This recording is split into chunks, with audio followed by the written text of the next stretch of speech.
Hello, ako si Karen Ortiz, nanay ako ng dalawang batang TV survivor. Si Kian ay 6 years old, as Stephen ay 2 years old that time nung nagka-tuberculosis sila. Sila yung joy and pride ko. Nag-start lagnatin yung pangalawa kong si Stephen, inuubo, nilalagnat.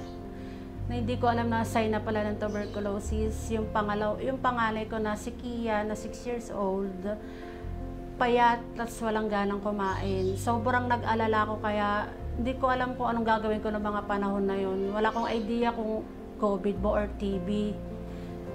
Pina-check up ko silang dalawa dito sa pinakamalapit na health center dito sa lugar namin. Pina-request ang x-ray dahil sa sintomas nila. Sobrang nakakadurog ng puso nung malaman namin na tuberculosis nga po lumabas sa x-ray result na hindi ko matanggap kung bakit dalawang anak ko pa nagka-tuberculosis. Sobrang sakit bilang nanay. Nung nagkasakit mga anak ko that time, halos iniiwasan sila ng mga kalaro nila. Na sobrang sakit bilang ina.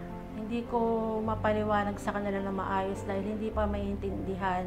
Yung panganay ko nagtatanong, bakit kami iniiwasan ng kalaro namin? Makikipaglaro lang naman kami. Sabi ko, anak, okay lang yan. So, susunod naman, dito talaga tayo sa bahay maglaro. Si mama na lang kalaro nyo. Sabi, unti-unting naiintindihan ng dalawang anak ko hanggang sa hindi na lang sila lumalabas ang bahay. Nasa loob na lang sila. Kami na lang yung nagbabanding. Tapos, nung sumali ako sa bawal judgmental, doon na-realize ng mga kapitbahay namin na hindi nakakahawa yung mga bata. Hindi nakakahawa yung mga anak ko. Mas nakakahawa ang matanda papunta sa bata. Honestly, hindi ko po alam kung paano kami makakaraos sa 6 months sa gamutan.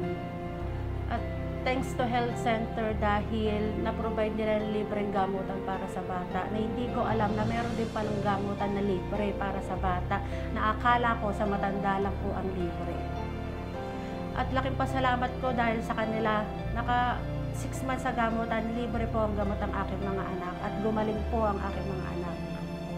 Kaya eto ako ngayon bilang ina para sabihin sa mga magulang na naggagamot ang kanilang anak na sakit at tuberculosis at patuloy na lumalaban. Kahit mahirap pa inumin araw-araw ng gamot, sobrang struggle, kakayanin natin para gumaling ang ating mga anak.